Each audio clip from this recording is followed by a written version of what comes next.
I'm looking for some Watsons. Looking for some Watsons? Yeah, and I have this photo here. Bill and Victoria Watson. Mm-hmm. We're descendants of them. We mm-hmm. and you and me. Mm-hmm. Go. Dallas Cowboy Emmitt Smith is one of the greatest running backs of all time and holds the NFL record in career rushing yards. EJ. He retired from the game in 2005 and now lives in Dallas with his wife and 4 children. I grew up in the housing projects, and then I moved over. The world of football took me out of one place, and I was able to go see something else and see that, wow, I can dream bigger now. This is possible, right here in America. So I look at this as a journey back, a journey to reconnect, a way for me and my family truly to understand a lot more of our history. You need to understand where you were to appreciate where you are. The chance to really look into his origins has really sparked something in him, because he missed so many family gatherings over the years, all the family reunions and all the parties and cookouts. You know, he was playing ball. You know, he'll be 40 this year. So it's a big year for him. It's monumental. As an African American, most of us have this sense of pride that we have come from the motherland of Africa. And when you go back to the beginning of the Bible, when you go back to Adam and Eve, the beginning is out of Africa. And if so, who am I connected to? How do you connect with it? How does that impact who you are? Those are the answers that I'm looking for. I've been told that tracing African ancestry through written records can be difficult. So I'm taking a DNA test to see what my genes will reveal about my ancestors. Are you anticipating what you're going to find out? Well, I'm gonna find out probably some key information on my drive, my determination, my passion for certain things. We all are connected one way or another, and it's by the blood, some way, shape, or form. Now, how that connection ties back to me, that's what I'm looking to find out. So now I have a chance to go back and truly understand how I became Emmitt James Smith III. Hi, babies. We're gonna miss you. Have a safe flight. I hope you found what you're looking for. Love you. Bye, Daddy. There's only one place for me to start my journey, and that's Pensacola, Florida. It's the town where I grew up, and it's the home of my parents.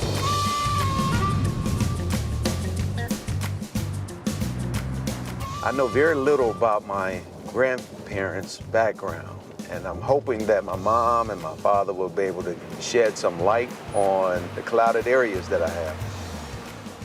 Grandmama, Erma Lee, and me. Why didn't we, as a family, talk a lot about granddaddy's background? They had a hard time coming up. There were times they didn't have anything to eat. Right. You know, they didn't want to talk about what happened back in the older days. With that said, how about my grandmama, Erma Lee? Give me a little bit of her background. Well, Mama was the oldest of her brothers and sisters. Always, if you came up wrong, you felt the rap. You felt the rap. But, I mean, if you needed anything, she always had it. Never wanted for anything. If I was to start on grandmama's side, where should I start? There is a website that your cousin Vernon Watson developed. On my grandmother's side, Erma Lee stemmed from Burnt Corn, Alabama. Heard of it, but I don't think I've ever been there. This is the beginning.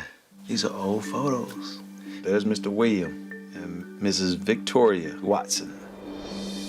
According to the Watson family website, my father's mother, Erma Lee Watson, is the granddaughter of Bill and Victoria Watson, making them my great-great-grandparents. I'm gonna have to go to Burnt Corn. Hey, let's go to Burnt Corn.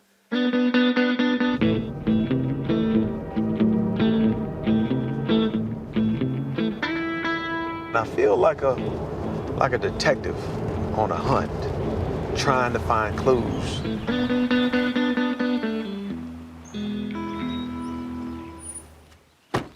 Wow.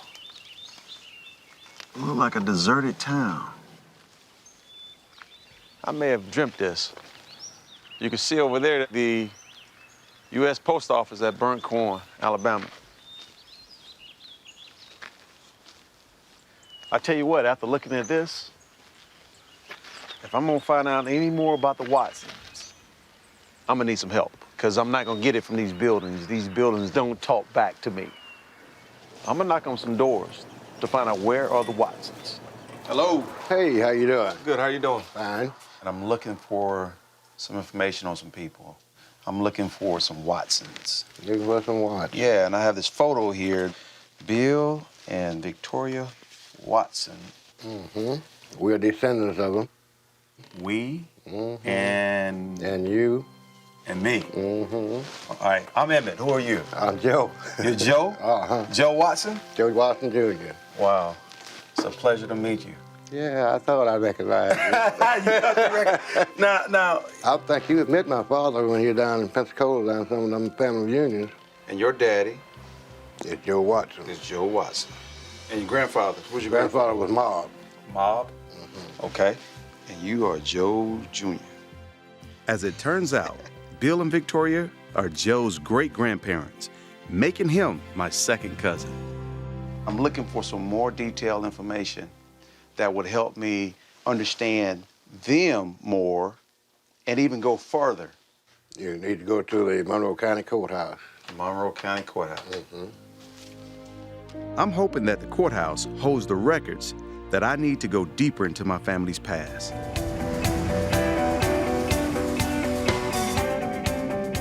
Emmitt Smith is tracing his family roots, trying to find a path back to Africa. So far, his search has taken him to his grandmother's birthplace of Burnt Corn, Alabama, where he has just met another descendant of the Watsons. Now he's heading to the Monroeville County Archives to meet with Dawn Crook. Hello, you must be Dawn. I am. I'm Emmitt. Nice to meet you. Pleasure meeting you. Yeah. I was told that you could help me find some information out on the Watson family All out of right. Burnt Corn. White or black? Black. Okay. Since this is black genealogy, that's going to be a little bit more difficult. Why is that a little bit more difficult? Because the records are sporadic. When you do the difference between the genealogy, between the black and the white, is before the 60s, they were segregated. So you would go to the marriage licenses.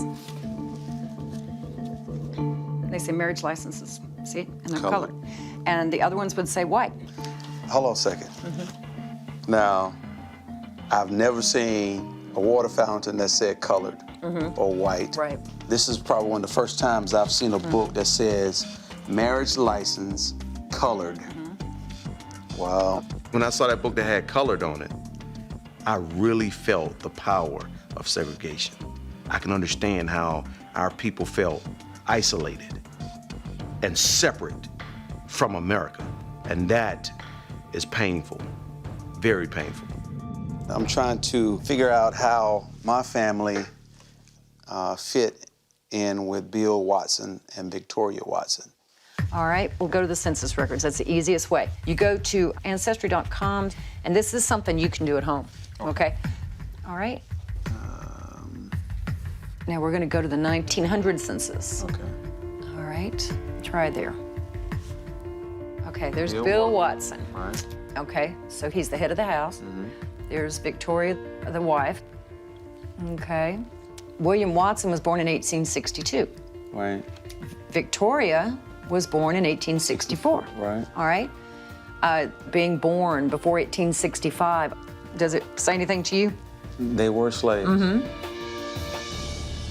Now that I have the information that I have and understand that Bill Watson was born into slavery, my question now is, how did Bill Watson's family tree begin and where?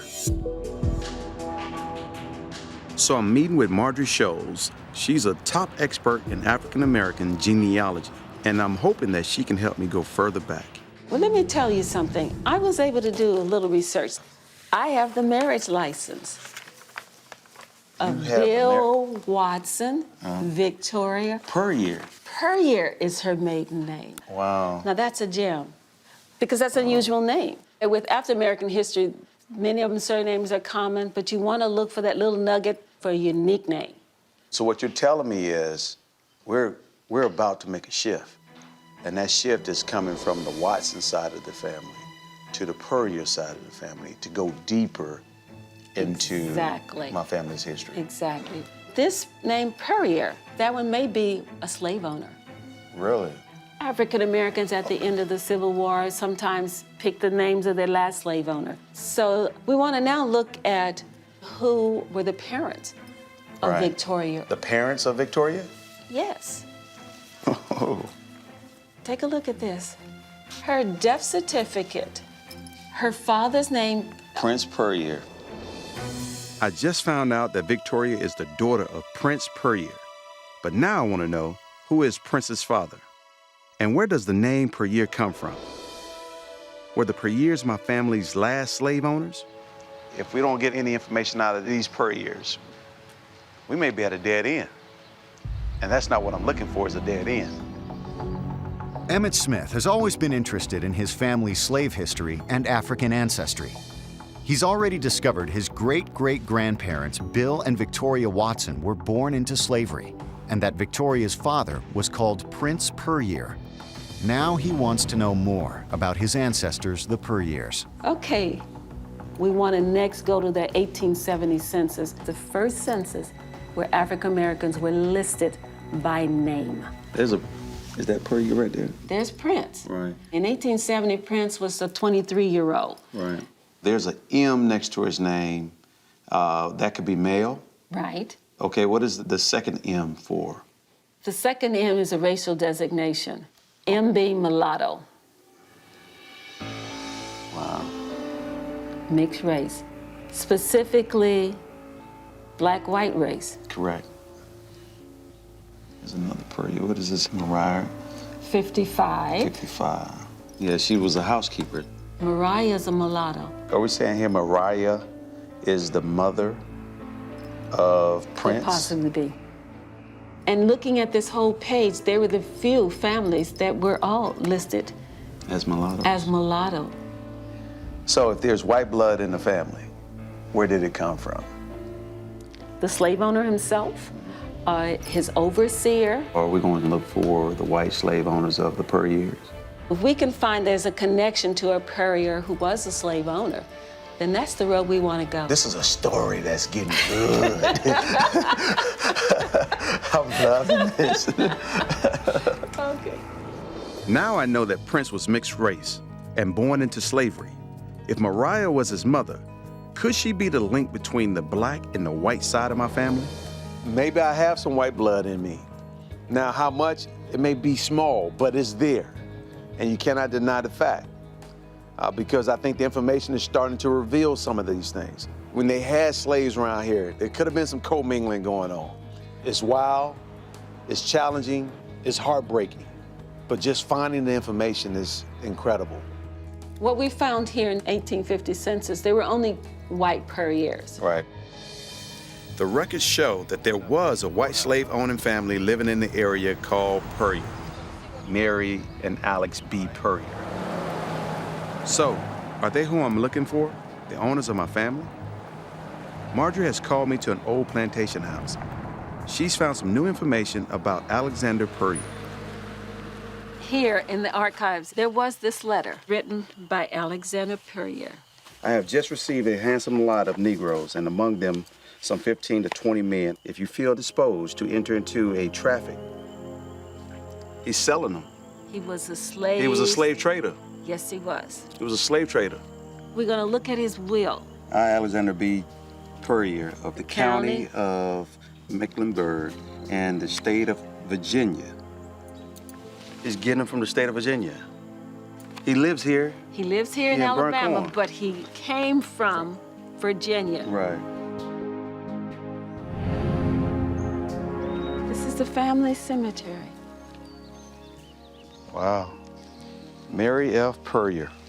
The wife of Alex D. Puryear. This is her right here, huh? Take a look at this. Okay. 1/3 of the slaves which I have and hold, which I derive from the estate of my late husband, Alex B. Puryear. Mariah and children, Henry, Mary, MacTom, Victoria, and Prince Albert. Wow. Prince Albert. Yeah. This is your family. Now we know that Prince's mother is Mariah. Right. And I've gone back another generation. Exactly. Wow. Miss Mary F. Puryear is passing the entire family over to another family member. They were kept together. That is very important. You know, that's significant That at is that time. significant. Why was this family kept together? Why weren't they sold off and separated out? It's another chapter. Yeah, that is another chapter that we have to explore and see. Right. So let me ask you this. What is the significance of the 2250? That is their value in that inventory. Here, your family were listed with household furnishings. Silver teaspoons and silver tablespoons, a mahogany chair. They put a price on people like that. And they treated people like land and cattle. And I can understand now why Black Americans fought so hard for freedom and justice. Because to live like that in today's world would not be, I couldn't imagine it. People who came before me were pioneers in terms of shaping the future for me, because I am standing on the shoulders of giants. I mean, the little bit that I've gone through is nothing compared to what my family went through. Is Prince or any of the other family members buried here? Where are they? Now, this is the white cemetery. Look beyond the woods here, and the blacks would be buried there. Maybe Prince is over there.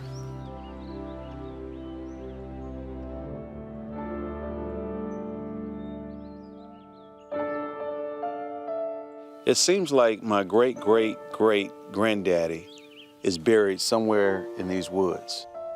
Through time, his grave site is rotted over. And I do see Miss Puryear's grave site, and so her family can still come visit her.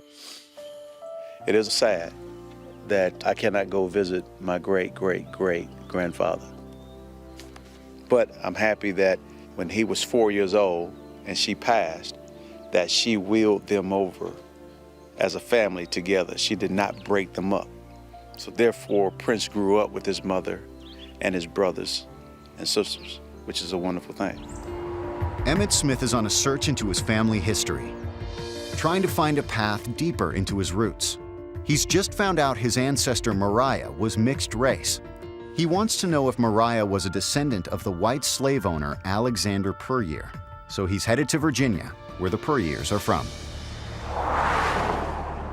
I'm in Mecklenburg, Virginia, trying to find more information about Alexander B. Puryear, who was the slave owner of Mariah, and what Mr. Puryear did in terms of trafficking my ancestors from Virginia to Burnt Corn, Alabama. Puryear tires. Wow.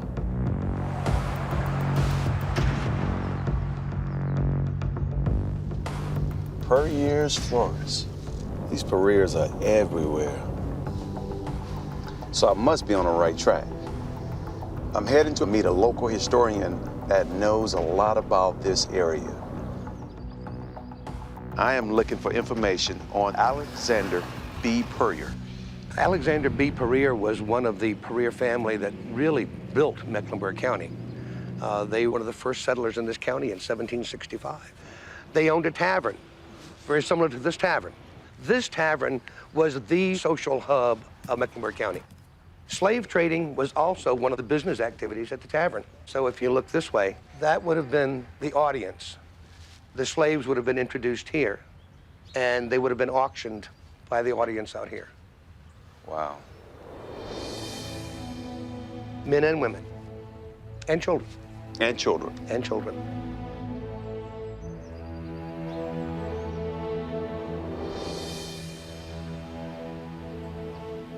America the Beautiful. Something else. The more I hear about slavery, the more painful this journey becomes. But I still need to find out more about Mariah. I know she was mixed race, and probably the link between the black and the white side of my family. She may be the key to uncovering my family's roots. How can you help me find the slave woman, Mariah? You know, we need to go to Alexander's father, Samuel. I think Samuel may be the clue that we need to be able to find Mariah. There's some stuff in here on Samuel Pereira. Let's try this one. Book 22. Hold on a second. I don't know if you know much about my history, but I played football for 15 years in the National Football League. I've been wearing jersey number 22 since college. Wow. And for the information that we're looking for to be locked in book 22, it's kind of odd. Maybe it's your destiny.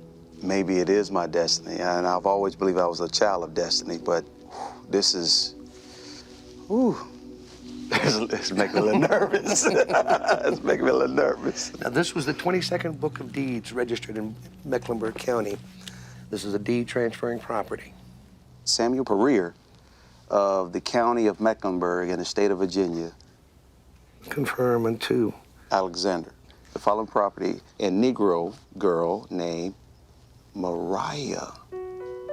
Wow. And horse? Saddle. Saddle, bridle for? Forever. Mariah. Here I see Mr. Samuel Pereira gives to Alexander a young slave girl by the name of Mariah. Back in the 1870 census, she was 55, I believe. And so we think she was born in 1815. So here, this is dated 1826. Correct. She's 11 years old. Wow. So they're taking care of this girl from family member to family member. Correct. Here, she's with Samuel. Samuel probably had her bred. And then when she got old enough, he gave her to his son. You said Samuel probably had her bred. Probably. Meaning he was the father of her? Don't know that. They raised and bred horses and raised and bred slaves. In terms of putting the times in perspective, I've got a booklet here that can actually trace the horses of Mecklenburg County all the way back to England. In other words, the horses were more important than any slaves that they ever had. Exactly. Slaves were bred just like livestock. I understand that. Treated my people like animals, but worse than animals. Animals were treated better. Animals were recorded. Mariah was passed down with a horse bridle and a saddle. She was such a young woman, 11 years old. I have a 13-year-old daughter right now, and I have a 10-year-old daughter right now. And I couldn't imagine them being passed down through slavery that way. If people can trace horses' bloodlines back to Europe, why can't I trace mine back to Africa? So far, Emmitt Smith has gone back almost 200 years through some of the darkest times in American history. But he's still trying to piece together the life of his ancestor, Mariah. He's trying to find the link to his family's white ancestry. Stephen Diley, one of the top experts in American slavery, is going to help Emmitt better understand the life of Mariah and attempt to answer the question of why the Pereiras kept the family together. We can suspect that she was probably born here in Mecklenburg County around 1815. She was born on a farm. It's almost certain that her mother was a slave owned by Samuel. I've always wondered how she became a mulatto, and right now it appears that Samuel may have been Mariah's father. Do you think my hunch is correct, that Samuel is the father of Mariah? I would put money on the fact that Samuel was Mariah's father. And why? Because when most slave owners impregnated their slave women, they usually sold the child and the child's mother away because the slave owner's wife did not like to have these constant reminders of their husband's infidelities shoved in their face. This is somewhat the case with Mariah. Once she gets old enough to be on her own, Samuel gets her out of the house and gives Mariah to Alexander. The reason I think while Alexander was engaged in this horrible, horrible traffic and why he didn't sell Mariah is because he recognized Mariah as his sister, as his family. But I think it's very, very likely that Mariah's birth was, her birth was not willing.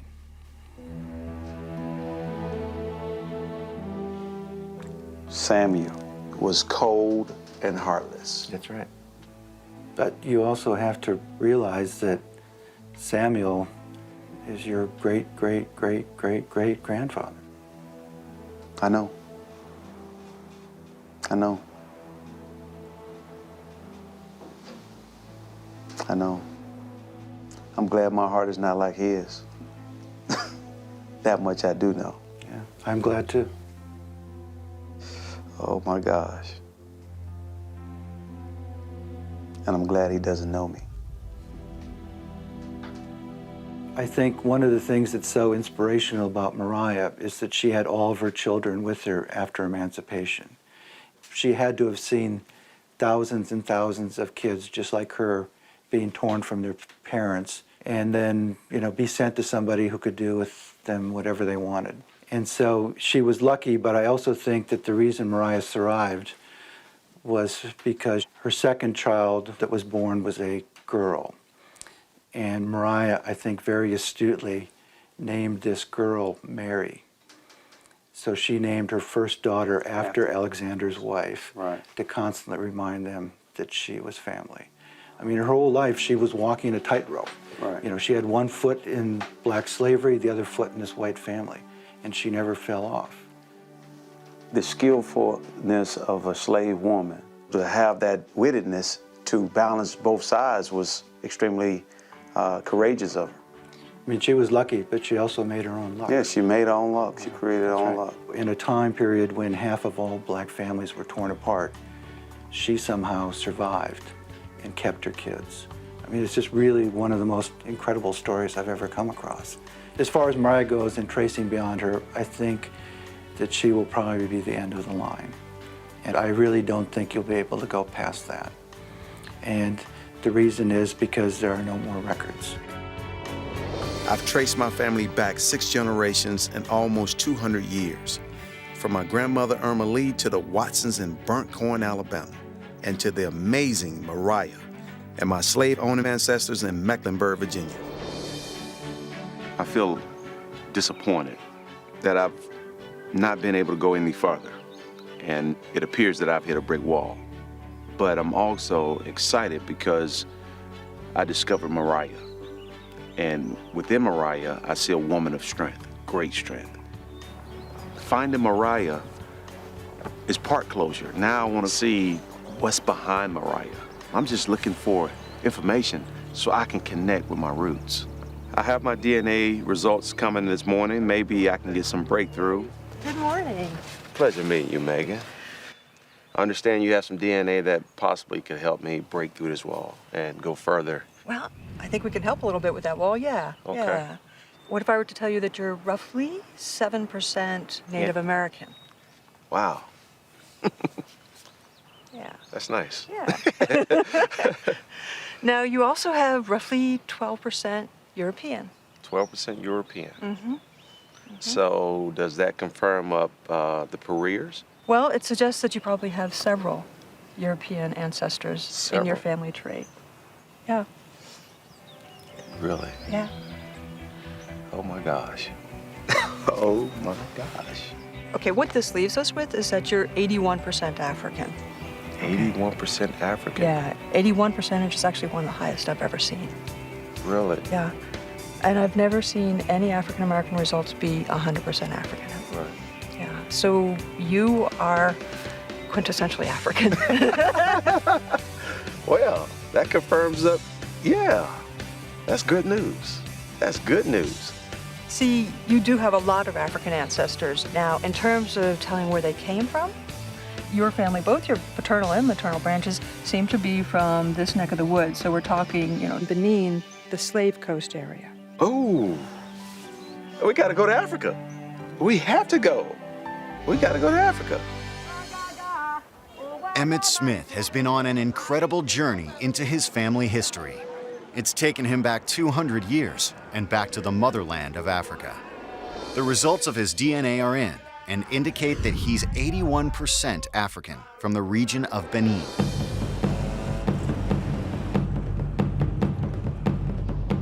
This area of Benin is called the Slave Coast, which was the second biggest exporter of slaves during the slave trading period.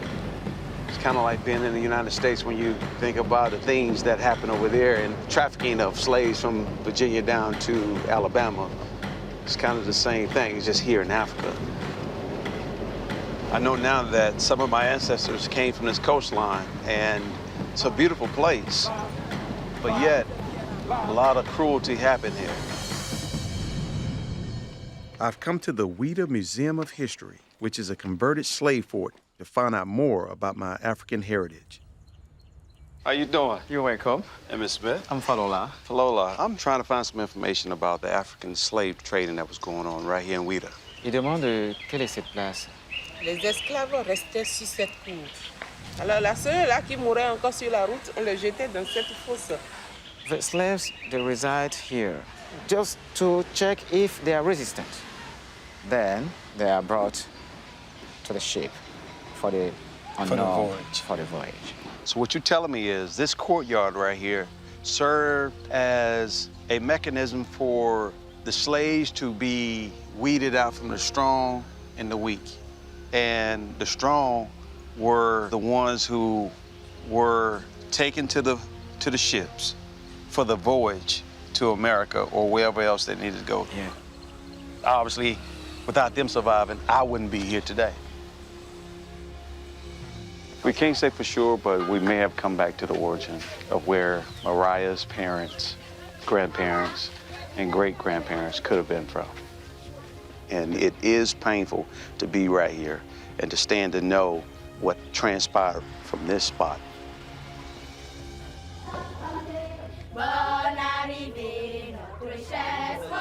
I've been invited to a remote village, which I've been told will give me a window into the lives of my ancestors.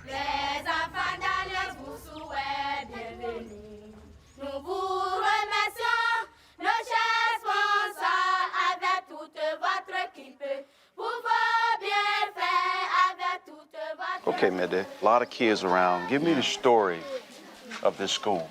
The children here have been collected from everywhere in the country to be educated here. Where are these children's parents? Many of them have no parents here. They have been collected to withdraw them from what we call here children trafficking. Children trafficking? Yeah. There's still slavery and trafficking going on right here in Africa. Yeah, yeah. And now they're trafficking young children, boys and girls of all ages. Yeah, that's it. When the traffickers come in the village, the poor people sell their children. That's unfortunate. When these kids are sold off from their parents into slavery, what type of jobs do these young people do? The boys mostly work on the granite mines. Granite mines? Yeah. And the girls mostly work in the market to sell things for the traffickers. Wow. I understand it. I feel it.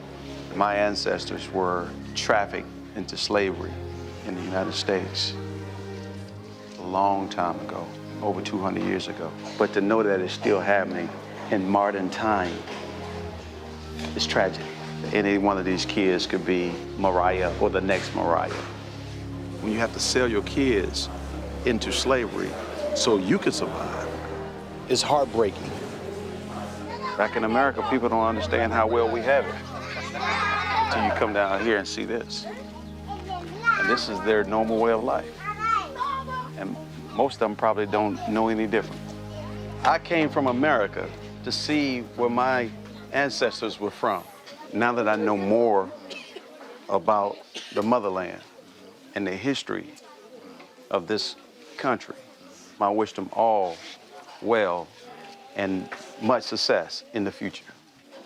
Vous avez compris? Oui.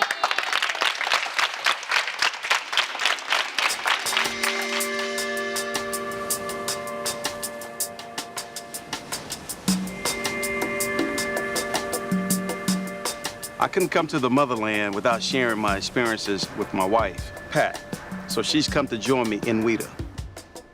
It's been a great experience. Traveling to burnt corn, even up in Mecklenburg, Virginia, and in Boynton County, and even right here in Africa.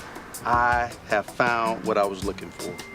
And you all right, baby? I have found what I was looking for. So like God has a way of showing, You know, and I look at it that way. I look at it as God has this way of saying, journey was worth it.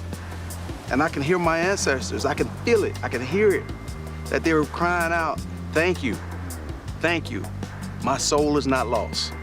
My great, great, great, great, great, great grandson, Emmitt James Smith III, has found me. And the prodigal son has come back home. They would be proud.